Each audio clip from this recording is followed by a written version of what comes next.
Cette décoration vient couronner les remarquables travaux du recteur Ibrahim Thioub, ses travaux scientifiques, ses travaux d'historien.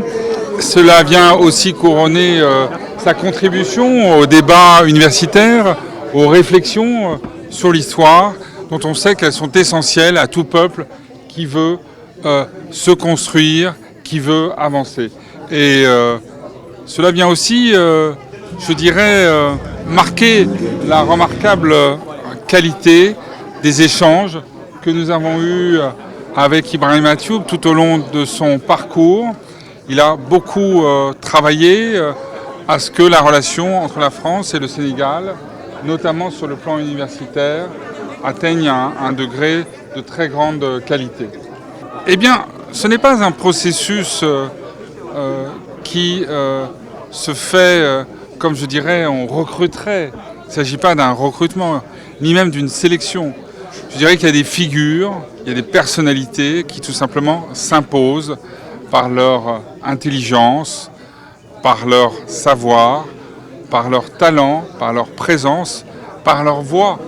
Vous l'avez entendu ce soir, Ibrahim Thioub, c'est une voix, c'est une conscience.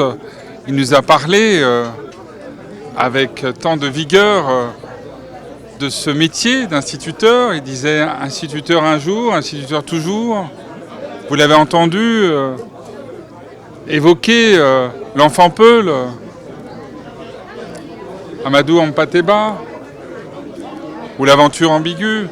Il nous les a fait revivre à travers sa voix et marquant à quel point l'importance, évidemment, de l'instruction, de la formation, de l'école était décisive pour pouvoir contribuer à la fois à la force de son pays et aussi à son épanouissement personnel, et cela dans le respect de ses valeurs familiales, car c'est aussi non seulement un universitaire de renom, mais c'est aussi un père, un ami, et j'étais très heureux ce soir que tant d'amis, tant de ses collègues, et que le ministre lui-même, le ministre de l'Enseignement supérieur, récemment nommé, ait souhaité participer à cet événement et participer à l'honneur qui était ainsi fait aux professeurs, mais au-delà du professeur aussi à l'université Cheikh Anta Diop, dont je rappelais qu'elle est c'est l'une des plus grandes universités francophones à travers le monde,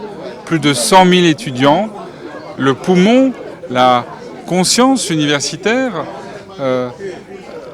et nous avons besoin de ces universités-là pour participer aux réflexions d'aujourd'hui, aux réflexions de demain.